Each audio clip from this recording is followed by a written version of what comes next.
Well, Jordan, what are we going to do with you? That's just so great. It almost feels to me like a really great reaction to a lot of the scoring that we've seen over the past maybe 5, 10 scores that have just been so big and huge and all encompassing. And especially, recently there have been in the past half dozen scores, been some really big scores. Um, and I feel like your score is almost telling everybody, hey, calm the heck down. There's a way of making this beautiful and memorable and enchanting without using so many instruments all at once. So it's a completely accidental kind of thing. You didn't intend that in light of the other participants. But I could actually start saying challengers, my challengers, you are all. But all the same, it's it is still great. Just really fun. I really enjoyed this score, and I've got a lot of things to say about it. I really appreciate the fact that you are just so trying to make sure that your balance is absolutely perfect in a lot of places. But then there are some other places where, you know, maybe you weren't completely thinking about the ability of certain instruments to balance with others. So we will work on those. But the first thing I want to talk about right here is a little Sibelius and score layout thing. And that is right in here, between these two staves. Yeah, if you're going to have this, you really just need a sub bracket, right? So let's just go to notations, I think it's under. Yeah, and just pop that in there, right? And like once you've got it, you can actually, I think you can copy it onto other staves. Oops, I guess you can't. Okay. All right, so I'm just going to drop these all on there for you.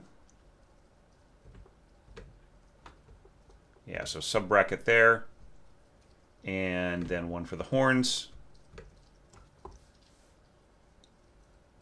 I keep thinking layout, It would be more sensible to have that because it really is a layout kind of a thing. But yeah. Anyhow, so that's much easier to understand, right? Because those two different staves could be anything, really, just with the way that they're notated. And then, of course, like right here, there would be a page break, and you would continue on if this were like just a standard layout. So anyhow, so very, very cool. So let's start talking about the scoring, which I feel, you just take not a minimalist approach, but you take a direct approach. See, I don't want to use the word simple because that sort of suggests that it is not as complex or as thought out or as as intriguing as scores with bigger, with kind of bigger textures. I feel that this was all very, very carefully scored myself. And you are taking pains in a lot of places where you don't need to. Like, for instance, here, you're saying, like, you want half of your players here. Okay, so this is a place where I would say your schemes are not directly in touch with what is going on with everything else, because, like, first of all, you got pianissimo, right, which is not going to balance with the horns. The horns pianissimo are going to be like the violas at piano, right? So if you want to balance here, the viola needs to be piano. And furthermore, the violas need to be all the violas, not just half. The other thing too is that all we've got going on here is this low F sharp, which is doubling the second right in here. And really seeing is how you have such little in the way of like big, huge gestures where the first and third horn are really working together constantly. You don't need to do this 1, 3, 2, 4 thing at all. Seriously, seriously. You know, even if it ends up having a like a B major second in here, playing in both parts, then let it be that, right? Rather than just saying, well, this is convenient. You know, the first and the third are playing this, so we just put them on the same staff, and then like I don't have to worry about it later. No, don't do that. Okay, just put the B and the C sharp on the same staff for the first and the second, and then for the third and the fourth, and have your parts interlock the right way, like they should, and just go with the standard scoring. Trust me on this. Okay, it'll make it just a better score. I mean, you know, conductors are used to all kinds of horn kinds of things, and I've even like put it in the score that I wanted 1 and 3 on one staff and 2 and 4 on the other, and you know, had the conductor say, well, I sure wish somebody had told me about it, you know, even though it said that right there in the score, right? So like when you do the other thing, right, the thing that you're doing here, you just really have to have a good reason for it. Sort of like in Bartok. You know, Bartok changes between, you know, 1-2/3-4 and 1-3/2-4 a lot in his scores, but usually his reason for doing it is when 1 and 3 especially are paired up doing a lot of really high intense stuff, right? So you are not doing that in this score, so you really do not have any reason to break the standard way of doing it. Okay, so the other thing in here is, you know, as you probably have been watching some of the other evaluations and kind of thinking to yourself, oh boy, wait until Thomas gets a hold of that niente. And yes, I'm going to scold you about it. There's absolutely zero reason for you to go niente here at the end. Just give yourself a destination dynamic of triple P, right? That's all you need. There's nothing about this, especially if you have this distracting little widget right in here, this little, you know, flutter in your, I guess that's your first flute. And you really should mark this 1, even though it's really obvious that this is 1 and 2 and 3 and so on. But just, yeah, 1, and then here, if you're going to score like this and you don't want to put in a number, just put in the bar rest for 3 under this, okay? Just for absolute clarity. Okay, but back to the completely unnecessariness of niente. Okay, so oboist, you know, is just going to have to kill themselves, and so is the you know, bassoonist, to try to really get a simulation of the niente that the clarinets are you know, can just do normally. And then, you know, what does that really mean? Like, you're starting off from mezzo forte here, and then you're getting to there. In order for this niente to really be beautifully proportioned, that means that by the time you get to here, this would be triple P, right? So it just does not make any sense. Does not make any sense. Just end, you know, allow the players to come to an end at pianissimo or piano even, right? And to shape the note as they depart from it, right? Because, you know, once again, I'm going to state my rule about niente. Don't use niente on instruments that can't play it, really, honestly, like oboes, you know, double reeds. Don't use niente unless it is a place in which the audience is led to. It's just like, is obviously you are listening to the music disappear or reappear, right? From nothing.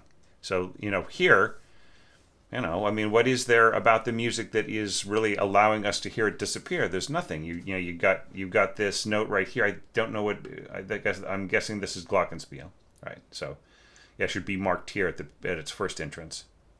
So, you know, you've got this ting here, and you got this flutter, and that is just going to kill any sense that there's anything special about the way this is going to minuendo. And you don't mark niente for your horns either, right? And then there's the added problem here that, like, pushing in here mezzo forte with the horns is going to really affect the ability of the other instruments to balance. So really this should just crescendo to mezzo piano. Okay? And I don't think it's enough to say poco crescendo here and here. I think you need a hairpin, like, really guiding the player to what the, you know, to whether, you know, do you mean poco crescendo in terms of, like, just getting a little louder here? Or do you mean poco a poco crescendo, right? Because going from piano to mezzo forte is not poco crescendo. So what you're asking the player is to just be suddenly loud, right? Suddenly stronger here. But all that aside, just, really keep your horns under your winds and strings in delicate scoring. But just one last little thing to think about right in here is like whether you want just, all you want in terms of strings doubling horns is just the bottom note, right? Is that really what you want? So like a lot of my coaching is not really saying, hey, you did this wrong. This is the right way to do it. That is totally not it at all. It is really kind of saying, talking about consequences of things and whether or not those are things that the orchestrator wants to stick to. Okay, a lot of the time. Sometimes, yeah, like for instance, writing pianissimo on a high C for horns or something. You can say, oh, that's not going to work. But still, the decision to change things, the creativity should come from the orchestrator. The idea of what to do really needs to come from the orchestrator. Otherwise, I am just reorchestrating things by telling you what to do, right? So I would say just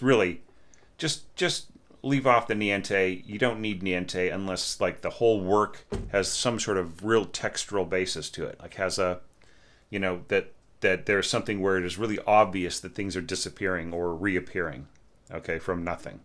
Because in this kind of tonal music, where it's just really, it's thematic and, that like it doesn't really add to the meaning of the music, and it doesn't really, make sense like to have the clarinets go niente and the bassoons just diminuendo, right? It is a textural thing that has to have a, things that disappear have to disappear in a way that is noticeable. Otherwise, the player is using too much of their effort on something that is just a diminuendo, right?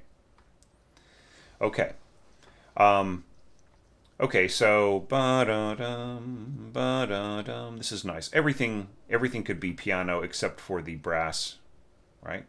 And I really love the little flurries. Like, I recently discussed in a few evaluations about the dangers of leading the player to, or leading the listener to the next idea too often. But this is kind of nice. Like you've just got little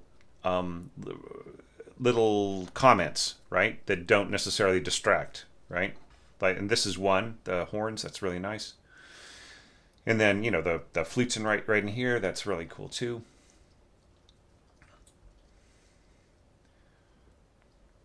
Okay, so let's move on to the development. Da da da da dum. English horn. Da da da dum. This is cool. Da da da da. This should be slurred, right? And I don't think this needs to be crescendo to forte. Yeah, because it's already going to be. It's already going to be strong. You have to understand that the English horn starts to get kind of thin and pointy sounding, even just as low as C sharp, right? Go listen to the solo from Rob Roy. In fact, you can just go to the Orchestration 103 course, which is flutes and oboes, and I've got in the English horn chapter.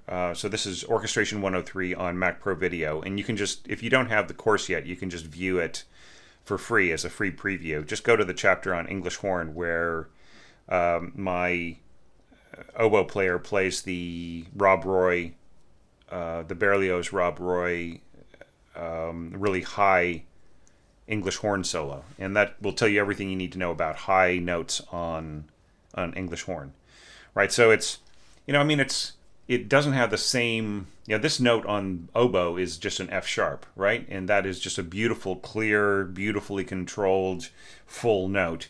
Whereas for English horn, it's starting to get on the thin side, starting to get on the edgy side. So it's not necessarily the most beautiful note to leap up to. What if the English horn went da da da da da, and then your second oboe just came, or excuse me, your first oboe just came in on the F sharp, right? I'd just do the switcheroo there, right? And then it just has, you have more meaning to the line. Okay, so now here we've got harp, just a single line, a single staff of harp, It's just basically playing bass notes in here. You do not have to mark the damping mark. That is really for the harpist to mark. Same way that that bowing marks should be left up to the concertmaster, right? They will know. Look, it's a pickup note. What could be more obvious to the player to mark an up bow than this, right? However, just keep in mind that a tenuto mark is a zoom, right? It's like that's used to use the full bow. Even at a soft thing, it has a zoom kind of sound to it, right? So zoom da da da, right? Okay. So continuing on, bum bum bum bum with English horn plus bassoons, you can't go wrong. And just keeping in mind that tenuto for winds is just really full notes. Dun dun dun dun. It doesn't really have any separation to it at all. And then same thing here, softly. So if you really want trumpets and clarinets to work together, they work together beautifully in the mock-up, but in real life, it's the clarinets need to be piano and the trumpets need to be pianissimo. Okay, and then that'll balance beautifully. All right, da da dum bum bum. This is all great. Okay, it gets a little low though for your second flute.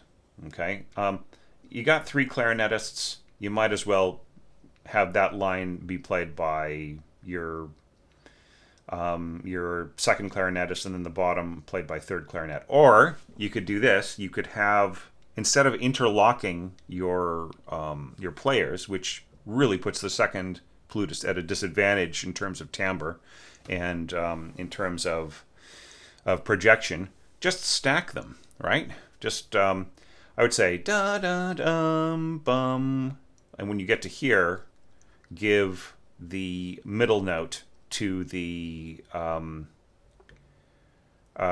give that sort of, we're taking over this, right? So this is going to be in A clarinet, that's going to be an F sharp, right? So give the F sharp at this point to the 3 clarinets, or to the first clarinet, and then just have this be a triad right in here, and just end with 1 clarinet, or maybe a deux, a2, right on that 1 note, and then have the clarinets take over. But this intersecting thing is great, but you just have to use it higher, right? Just like in the first octave or so of flute, the flute just gets absorbed by the clarinet, and not in a way that it, where you really hear the harmony, just like you're going to miss that element of it, right? You're going to not, that A is, you'll hear the A down here in the bassoon, but you're not really going to hear it in the flute part, and it just gets worse the lower you get, right? I mean, it would be different if this were if the dynamic here were like piano, right?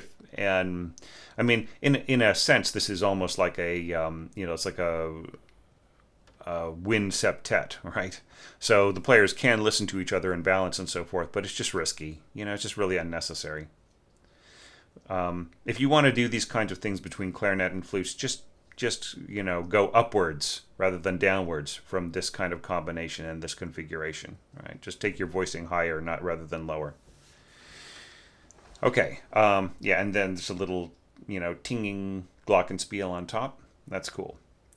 Now, bum bum bum bum da da da da da da da bum bum. Yeah, this is really nice. I really like this, and good controlled heavy brass, right? That'll work great. Da da da da da da da, and a good overlapping.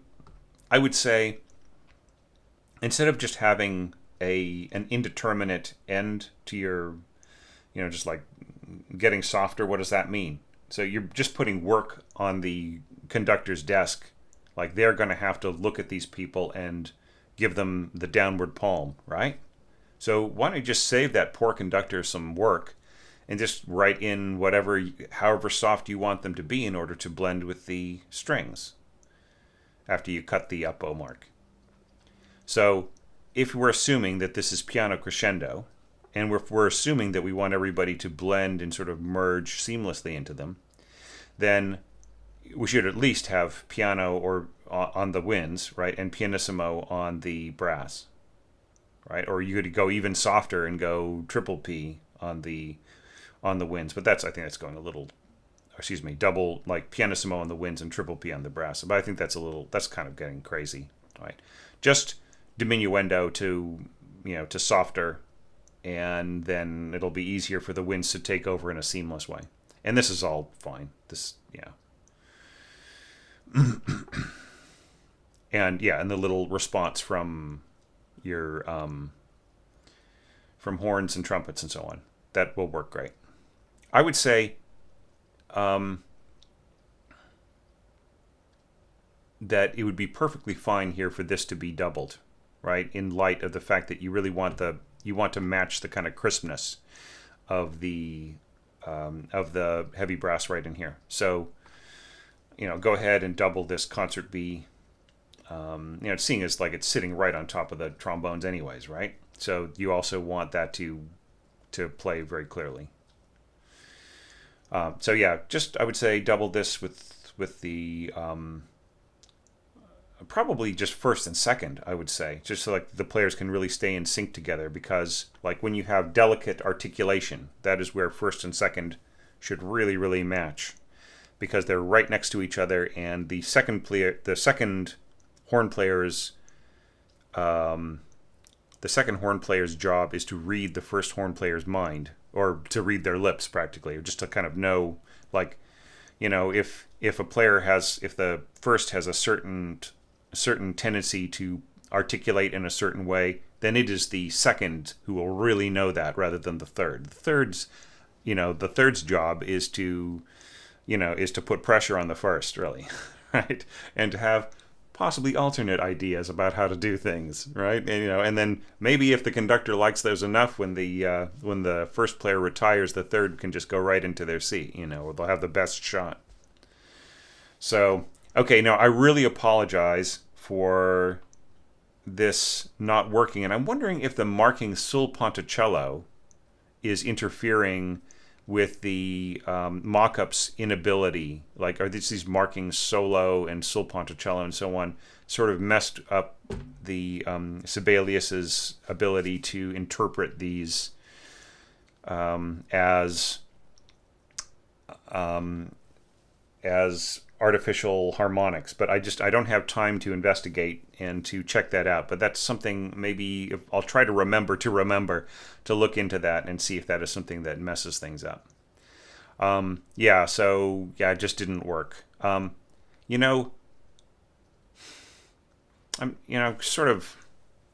thinking about that sul ponticello on those dynamics and those. It's sometimes it's kind of hard to get a sul ponticello a harmonic to speak. Do you know what I mean? And this is something I should think about.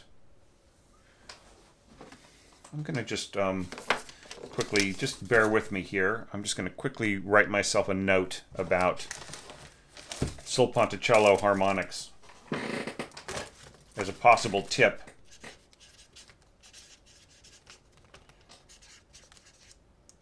I'm going to look into this a little bit more, because I seem to remember from my viola playing days, especially, that it was just kind of hard to get it. I mean, it does work, but I'm just imagining this, da da da da da da da dum, bum, resolution. I'm just kind of trying to think about how, and I'm wondering whether or not it's the bowing over a similar node.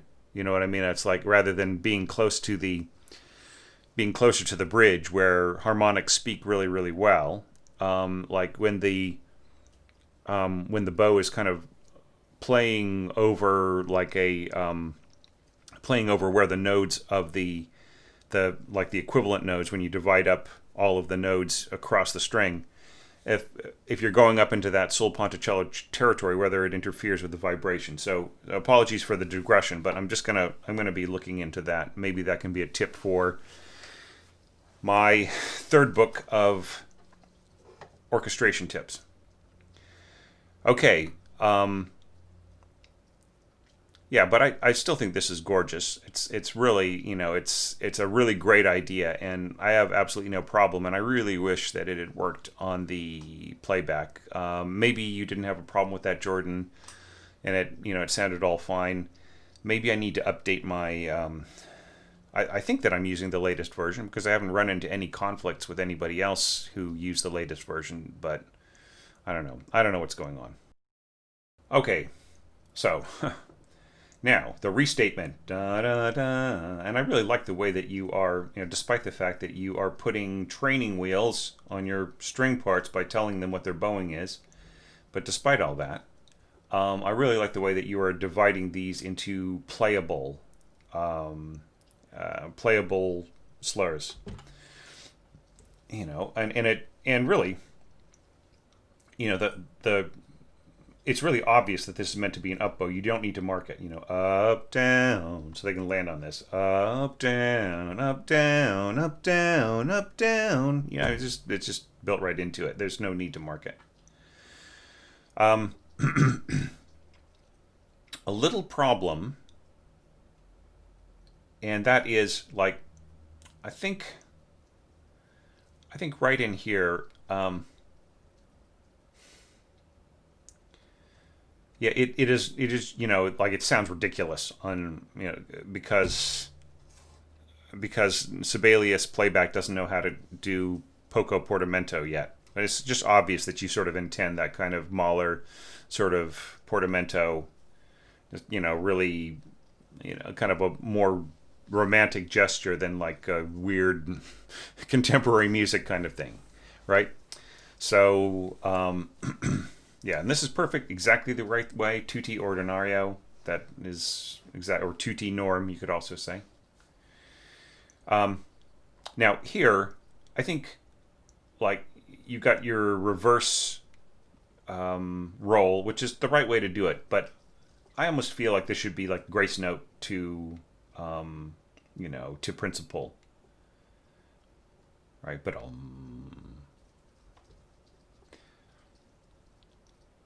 anyhow, so let's look at the orchestration of this. So we've got first and second violins in octaves, and then viola comes in to make it a triple octave, right? And what's very cool here is that like you get to here, and then you like the English horn comes over the crest. But what's really neat here is that like nobody goes ottava, the piccolo doesn't come in, there isn't impossibly high scoring for anybody, and it just works really, really great. Just the shine, the sort of the shining sounds of the overtones are enough to carry this through without you having to go ottava here. Now, of course, like if you said, "Oh my God, I forgot to put in the ottava," then, then sorry, then I stand corrected. But I like the fact that like you just jump down and let it unfold, and it kind of fools the ear into feeling that the music is just continually mounting higher and higher.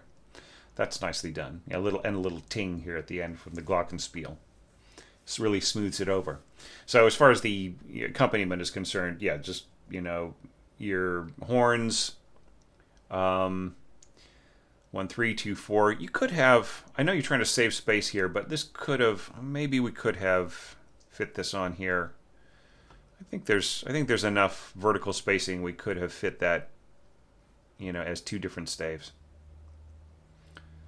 Okay, and then then this all climbing. Yeah, I think that you should take this 2, 4 and put that there, just as a reminder, okay, for the score reader and the copyist. Okay. Yeah. And so I'm going to mention something now, which is usually I would save to the end of the evaluation, but it's fresh in my mind, and I'm afraid I'm going to forget it later on. And that is something about this score.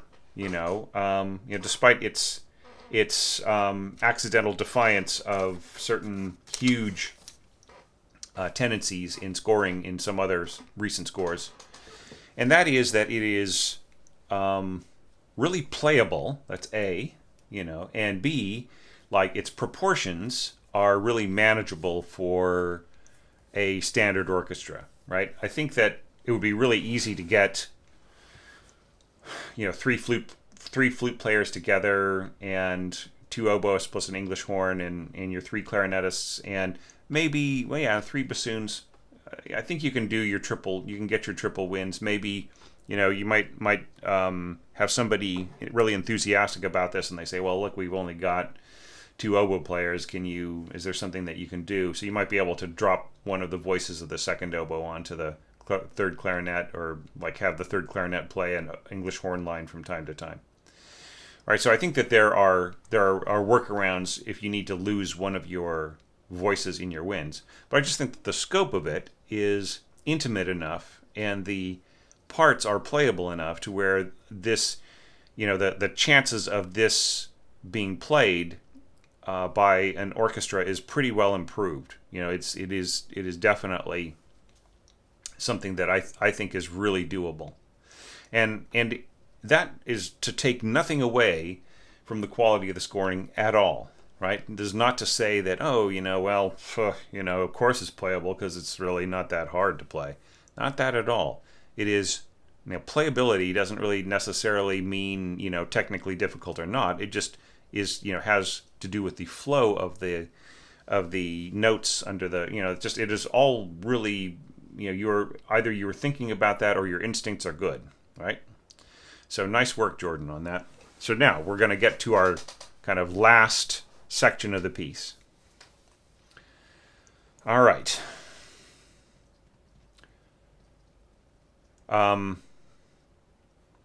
Starting off with Divisi violins, first and seconds.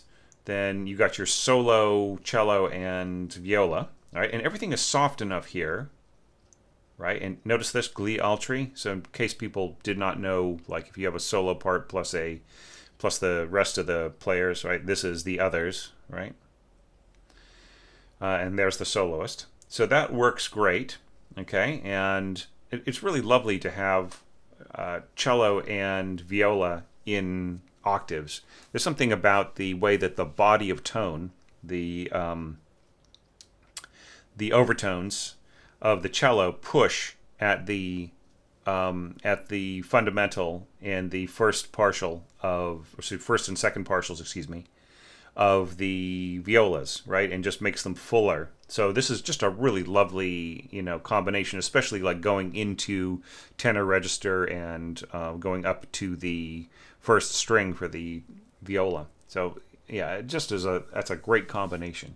And then we have the little answering harp, and this is also a very cool effect, and that is to have repeated notes that aren't repeated. They are actually harmonic then normal, and that's actually harmonic then normal is better than normal then harmonic, because the harmonic note colors the quality of the second note that's played, the normal note that's played. And it also sets up something in the ear of the listener where they think that they're hearing two harmonic notes in a row, right? So the way that this is scored, it's really, really playable. It's really, really audible. The harp is, everybody's going to hear it if the harpist is confident and they are, playing. And you could even write F dolce here, right? Okay, and this is all working great. It's fine. All slurs, that's good. All right, and then we're continuing on. This time, seconds, stacking octaves with the violas, and that, of course, that's a great combination. Working like before, and then we kind of have a boom chuck here with the tuba, and then adding trombones and trumpets softly. Okay, and that works too. I would say at this point, probably pianissimo is better than just piano. Okay, and then we have a similar thing happening to before, except notice the horns coming in here. If you hear a slight moaning sound in the background, that's my cat snoring. Here, let me see if I can get him to stop snoring. Yeah, okay. He's an awesome cat. All right. And then, kind of basically the same strategy as before, except for with horn. See, now here, I feel that you really don't need, like, I don't think you need your horns bulked up like this. If the horns are playing together with your winds, there's, if you really want it to balance and you don't want your horns to stand out like a sore thumb, then you really need them to just be single horns. Just have I would actually just have the first and the second play together on this, and don't worry about the third and the fourth. They can just, go back to checking Facebook on their iPhones. And then another big boom chuck with strings and brass, and please balance, right? If you want to go to mezzo piano in your brass, you should be mezzo forte in your strings, and your solo parts can also be mezzo forte or just plain forte, right? Little bit of dynamic mixing I would allow, but really make sure that everybody backs off diminuendo, so that by the time these people start, they are not being eclipsed by big boisterous blasting from the accompaniment. Just diminuendo, give us a destination, which is pianissimo, so that this can just float over the top. Okay? And then finally, we're getting to mezzo forte. I would just say plain forte, mezzo forte, right? And then this, just forte crescendo to accent. Da, da. Now, do you really want an accent? Do you want a diaphragmatic accent, or do you want a tongued accent? Do you really want da, right, on that? Or do you want da, da, right? Do you want it tongued? So just think about that, right? Or do you want each note separately? Da, da, da, da, right? Each one separately articulated. Okay, and then there's absolutely zero need for a down bow marking here. Okay, and then the orchestration is all working great. Like, you set up a particular approach, it's working fine, you just need to make sure the balance is working. Right, now we're finally ending here. Bum, bum, bum, bum, bum.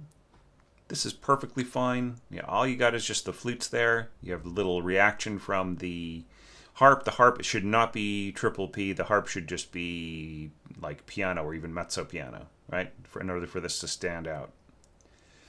And this is lovely too. Divisi in 4, same thing here. And then you've got, okay, so 2T divisi, right? Not just 2T. So 2T divisi. Because you've got your players and, okay. And, even though you are technically fading out here, if you have any kind of punctuation at the end, then you do not need to go niente. Because, look, what are you saying with niente here? Are you saying that you don't want the audience to hear this? Right? I mean, that's effectively what you're saying. You don't want the audience to hear the last note.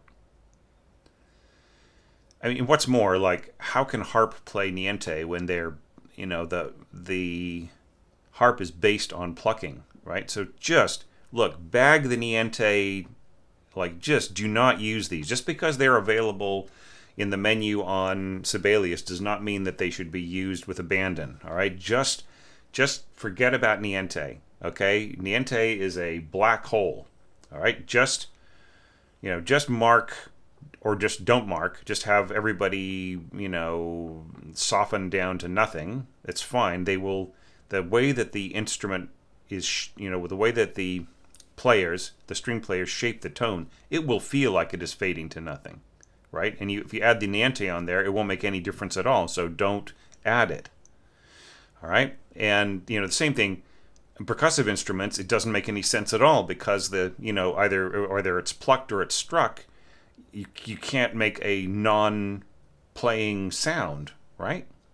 The bass drum player is going to damp it anyways with their hand, and the Same thing with the harp player, right? So that isn't a niente ending either. You really want this pluck to stand through so that it punctuates the end of the roll of the timpani, right? Okay, so just, and the same thing here. You don't need niente. Just diminuendo, put a triple P at the end if you need to, if you feel that's important. But yeah. Other than that, just get rid of that, and this is perfect, right? Absolutely nothing that you need to worry about. Some harps do not have the low C flat. It's just kind of worth mentioning, right? Like some harps, like their lowest string is a D. So it's not necessarily available in every harp. But all of that aside, all of my admonitions and everything else, and my suggestions for improvement, I would hope would just make this stronger and more enticing to play for an orchestra. And if there's any way for you to get this read, you should try to, because it's really, like I said before, it's really playable. Okay, it's and in the best way. All right. So yeah, Jordan, I mean, I know you've really been looking forward to this evaluation, and I hope this was, that this gave you the info that you needed and you've been waiting for. And you've been really involved in, supporting the challenge just in general, whether it's supporting here on Patreon, which is hugely appreciated, or like comments on other people's scores, and keeping touching bases with me, and just like everything. You have been the you have been like a great participant. So thank you for that. And thank you for just the great work that you put into this score, and and just the perspective of it, and manageability of it, and and just how different it is from everybody else's is just really appreciated. Of course, nobody's score really seems to be very much like anybody else's. So I can't really say that this is more different, but you know what I'm saying, right? Just the scope is so. It's just so elegant, and I mean, you just really work things out, and this is a great picture of where you are right now as an orchestrator and creator and everything else. So I really appreciate it. I'm thankful for that. I'm thankful for the support and for your own very supportive involvement as a participant. That just really totally helps make it worthwhile for me. Alrighty, so this looks like another day where I'll be able to do 5 evaluations in a row, and as you see, I've been releasing them the next day on Patreon and on Facebook, and and just publishing them. And part of that is because it takes a while for for YouTube now to really process these files fully. Like they may be viewable within the first hour or two, but they aren't really fully processed until the next day. So the last thing you want is all of these lines to look fuzzy. So I will be seeing you then, and I will be on to my next evaluation now after lunch. So thank you guys so much, and I'll see you soon.